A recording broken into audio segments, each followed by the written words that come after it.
Hello दोस्तों, कहानी की इस नई सीरीज में आप सभी का स्वागत है। आज की इस कहानी का नाम है नौकर से प्यार। यह एक फैमिली स्टोरी है।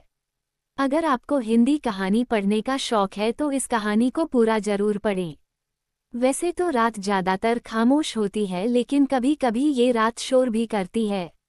लेकिन रात के इस शोर को सुनना इतना आसान नहीं है। रात के 12 बजे बज गए थे और रंजीता अपने बिस्तर पर उदासी बैठी थी। कभी वो खिड़की के बाहर जाती है तो कभी बिस्तर पर चुपचाप बैठ जाती, फिर बाहर बालकनी में जाकर खड़ी हो जाती। उसके हाव भाव बता रहे थे कि वो किसी का इंतजार कर रही थी। रंजीता, क्या बात हो गई आज? इस समय तक तो वो आ जाता था। तभी रंजीता की हवेली के पीछे एक आदमी चढ़ता हुआ दिखाई देता है। उसने अपने चेहरे को बड़ी सी तौलिए से ढक रखा था। धीरे धीरे ऊपर चढ़ता हुआ वो रंजीता की बालकनी तक पहुंचा और दबे पांव रंजीता के कमरे में प्रवेश कर गया। रंजीता बिस्तर पर चुपचाप बैठी हुई थी। उसने पीछे से उसकी दोनों आंखों को अपने हाथ से ढक लिया और उससे पूछा, मोहन, बताओ कौन? रंजीता ने उसके हाथों को पहले तो प्यार से छुआ और फिर उसे झटकते हुए बोली, रंजीता, 2 दिन हो गए, तुम्हें फुर्सत नहीं है मेरे पास आने की। तुम्हें पता है तुम्हारे बिना मेरी हालत जल बिन मछली की तरह हो गई थी। ये कहकर रंजीता ने उस युवक को गले से लगा लिया। रंजीता की बातों को सुनकर उस युवक ने अपने चेहरे से तौलिया हटाया और फिर कहा, मोहन, आपको पता नहीं है क्या, मालिक ने मुझे 2 दिनों के लिए शहर भेजा था।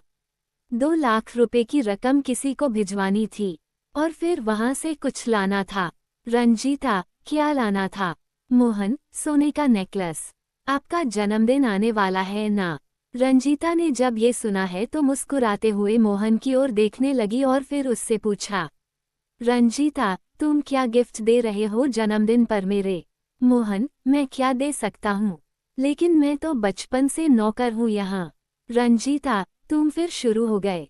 कोई नौकर और मालिक नहीं होता यहाँ, और जहाँ तक गिफ्ट की बात है, तुमसे महंगा गिफ्ट मुझे कोई नहीं दे सकता।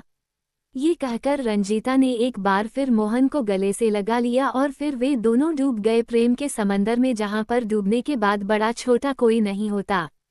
बस वहाँ होता है प्यार, प्यार और प्यार, जो दोनों प्रेम में डूबे हुए थे। अब तो सुबह होने वाली थी। तभी रंजीता के पिता ठाकुर वीरभद्र सिंह की जोरदार आवाज दोनों के कानों में पड़ी। वीरभद्र, मोहन, मोहन, अरे कहाँ बढ़ गया रे? ठाकुर साहब की आवाज सुनकर हल्की नींद में चले गए मोहन और रंजीता हड़बड़ाकर उठ बैठे। दोनों के दिल की धड़कन जोर जोर से धड़कने लगी। मोहन, लगता है मालिक साहब जाग गए हैं। ये तो बहुत बड़ी गड़बड़ हो गई है। हे भगवान, अब क्या करूं मैं? रंजीता, इतना डरोगे तो हो गया। सुनो, मैं नीचे जाती हूँ और बाबूजी को दूसरी बातों में लगाती हूँ। तुम जिस तरह पाइप के रास्ते से आए थे वैसे ही निकल जाओ और थोड़ी देर बाद बाबूजी के पास आ जाना। रंजीता की बात सुनकर मोहन दबे पांव कमरे से निकल गया। उधर रंजीता सीढ़ियों से उतरकर अपने पिता वीरभद्र सिंह के पास गई। रंजीता, क्या हो गया बाबूजी? अभी तो सूरज भी नहीं निकला और आप मोहन मोहन करने लगे। मोहन के बिना तो आपका काम ही नहीं चलता। वीरभद्र, वो तो है, लेकिन तू आज इतनी जल्दी कैसे जाग गई? 9 बजे के पहले तो तेरी आंख नहीं खुलती और आज 4:30 बजे ही। तभी वहां पर मोहन आ जाता है। उसे देखकर वीरभद्र सिंह उस पर चिल्लाते हुए कहते हैं, वीरभद्र, अरे कहाँ मर गया था रे तू? तुझे आवाज दे देकर गला बैठ गया मेरा। मोहन, मालिक, वो भैंसिया चिल्ला रही थी इसलिए उसे चारा देने गया था। वीरभद्र, सुन, तुझे पता है ना आज रंजीता का जन्मदिन है। शाम को बड़ी पार्टी है, कई लोग आएंगे उसमें, और हाँ, पार्टी में वीरपाल जी भी अपने बेटे अंगद के साथ आ रहे हैं। उनका विशेष ध्यान रखना। मैं चाहता हूँ कि रंजीता की शादी अंगद से हो जाए। और हाँ, एक बात और, मालकिन भी राजेश के साथ शहर से आ रही है, तो तू उन्हें लेने दोपहर में स्टेशन चले जाना। मोहन रंजीता के यहाँ नौकर का काम करता है।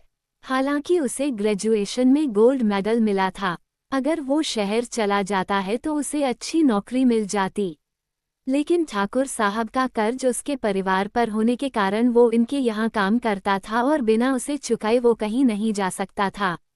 मोहन, कैसे चला जाऊं रंजीता तुम्हारे पापा की नौकरी छोड़कर? तुम्हें पता है ना कितना कर्जा है उनका हमारे ऊपर। बिना उसे चुकाए गया तो वो मेरे बूढ़े माँ बाप को बहुत परेशान करेंगे। रंजीता, मोहन, तुम बेवकूफ़ हो। यहाँ पर रहोगे तो इनका कर्ज कभी खत्म नहीं होगा। तुम्हारे दादा ने मात्र 75 रुपये मेरे दादा से उधार लिए थे। वो 5 लाख कैसे बन गया, मेरी समझ से बाहर है। मोहन के पिता भी इस घर में नौकर थे और उसके दादा भी। पीढ़ियों से मोहन का परिवार वीरभद्र सिंह के यहाँ नौकर का काम करता रहा था। लेकिन इस बात की परवाह किए बिना पिछले 2 सालों से रंजीता और मोहन के बीच प्यार का सिलसिला चल रहा था। हालांकि इस बात की जरा सी भी खबर ना तो वीरभद्र को है और ना ही उसकी पत्नी सुकन्या और बेटे राजेश को। बहरहाल, शाम को रंजीता के लिए बड़ी बर्थडे पार्टी का आयोजन वीरभद्र सिंह की हवेली में किया गया था। कई सारे मेहमान वहां आए हुए थे। पार्टी में, वीरभद्र, दोस्तों, आज मेरे लिए बहुत ही खुशी का दिन है। आज मेरी इकलौती बेटी रंजीता का जन्मदिन भी है और आज मैंने इसके भविष्य के लिए एक बहुत बड़ा फैसला किया। उसके बाद वीरभद्र सिंह ने रंजीता और अंगद की 15 दिन बाद सगाई की घोषणा कर दी। उस घोषणा को सुनकर रंजीता तुरंत ही वहां से चली गई। सभी ने सोचा कि वो शर्मा गई है, लेकिन वो कहते हैं ना, इश्क को आप कितना ही छुपाएं, छुप नहीं सकता। 2 दिन बाद की बात है। रंजीता को लगातार उल्टियां हो रही थी। सुकन्या, अरे कितनी बार कहा है मुंह पर कंट्रोल रखा कर। सारा दिन पता नहीं क्या क्या खाती रहती हैं। अब हो रही है ना उल्टी। रंजीता की उल्टियां रोकने के लिए घरेलू दवा उसे दी गई, लेकिन कंट्रोल नहीं हुआ। फिर उसकी मां उसे लेकर अस्पताल गई। रंजीता की जांच पड़ताल के बाद डॉक्टर सुनीता ने जो कहा, उसे सुनकर सुकन्या देवी चीख पड़ी। सुकन्या, आप पागल पागल हो गई हैं क्या? किसने बना दिया आपको डॉक्टर? मेरी बेटी की अभी तक शादी भी नहीं हुई है और आप कह रही हैं कि ये गर्भवती है। डॉक्टर, मेरी जांच गलत नहीं है। सुकन्या देवी जी, आपकी बेटी गर्भवती है। सुकन्या, ए डॉक्टर, तू जानती है ना तू क्या कह रही है? और तेरी बात गलत साबित हो गई तो उसका क्या अंजाम होगा? तू जानती है ना? सुकन्या देवी डॉक्टर सुनीता को धमका रही थी। तभी उनकी बातों को काटते हुए रंजीता ने कहा, रंजीता, माँ, डॉक्टर सुनीता ठीक कह रही हैं। अपनी बेटी की बातों को सुनकर सुकन्या देवी चौंक गईं। घर वापस आकर रंजीता ने सारी बातें अपनी माँ को बताईं। उसने ये भी बताया कि उसने और मोहन दोनों ने छुपकर मंदिर में शादी भी कर ली है। सुकन्या, ये क्या नष्ट कर दिया तूने? अरे, कुछ तो हम लोगों का मान रखा होता।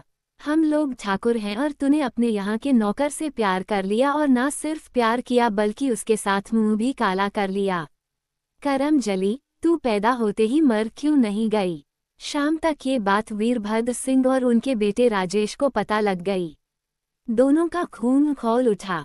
राजेश उसी समय राइफल लेकर मोहन को मारने के लिए निकल रहा था। तभी सामने से मोहन आता हुआ दिख रहा है। राजेश ने आव देखा ना ताव, बंदूक उसके ऊपर डाल दी। रंजीता भागी भागी आई। रंजीता, ये क्या कर रहे हैं राजेश भैया? मोहन को छोड़ दो, मैं उससे बहुत प्यार करती हूँ। रंजीता की बात सुनकर राजेश ने बंदूक के भारी हिस्से से रंजीता के सिर पर मारा। वो बेचारी लहूलुहान हो गई। रंजीता की हालत देखकर मोहन ने राजेश की राइफल को अपने हाथ में पकड़ लिया और उससे कहा, मोहन, अगर आपने एक बार और रंजीता पर हाथ उठाया तो मुझसे बुरा कोई नहीं होगा। उसकी बात को सुनकर वीरभद्र सिंह और राजेश ने अपना आपा खो दिया। राजेश, 2 अकोड़ी के नौकर, तू हमें धमका रहा है। वीरभद्र, राजेश, पानी सर के ऊपर जा चुका है, इसलिए इसे छोड़ना मत। इसने बहुत बड़ी गलती की है। कल को कोई और ऐसी गलती करने की जरूरत न करे, इसलिए इसको इस बात की सजा देना बहुत जरूरी है। पिता की बातों को सुनकर राजेश ने एक बार फिर से बंदूक की नाल मोहन की ओर की। एक जोरदार धमाका हुआ और कुछ देर के लिए हर ओर खामोशी छा गई। लेकिन जब खामोशी टूटी तो राजेश के सामने उसकी तड़पती हुई बहन रंजीता थी। रंजीता, मोहन, मोहन, भाग जा तू। भाग यहाँ से, ये लोग तुम्हें जिंदा नहीं छोड़ेंगे। इन लोगों की नज़र में प्यार की कोई अहमियत नहीं है। वीरभद्र, ये प्यार है प्यार। शादी के पहले दूसरे के बच्चे को पेट में लेकर घूम रही हो और उसे प्यार कह रही हो। रंजीता, शादी तो हमने भगवान के सामने कर ली है, पिताजी। ईश्वर गवाह है हमारे प्यार और शादी का। आप लोग इस रिश्ते को स्वीकार कर ले पिताजी। वीरभद्र, हम ठाकुर हैं। हमारे यहाँ अवैध रिश्ते बनाए जाते हैं, स्वीकार नहीं किए जाते। ये कहकर वीरभद्र सिंह ने अपने बेटे के हाथ से राइफल छीन ली और उसे एक गोली और मार दी। उसके बाद मोहन को भी। मोहन, रंजीता, रंजीता, रंजीता, मोहन, मोहन। एक बार फिर से एक प्यार ने बीच रास्ते में ही दम तोड़ दिया, क्योंकि वो प्यार अमीर और गरीब के बीच था। दोस्तों, लोग भले ही कहते हैं कि प्यार अमीरी और गरीबी नहीं देखता, लेकिन सच इससे कोसों दूर है। लेकिन वो कहते हैं ना कि प्यार को जितना रखोगे वो उतना ही वेग से बढ़ेगा।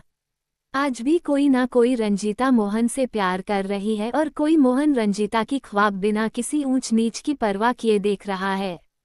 आज की ये खास और मज़ेदार कहानी आपको कैसी लगी? नीचे कमेंट में ज़रूर बताएं।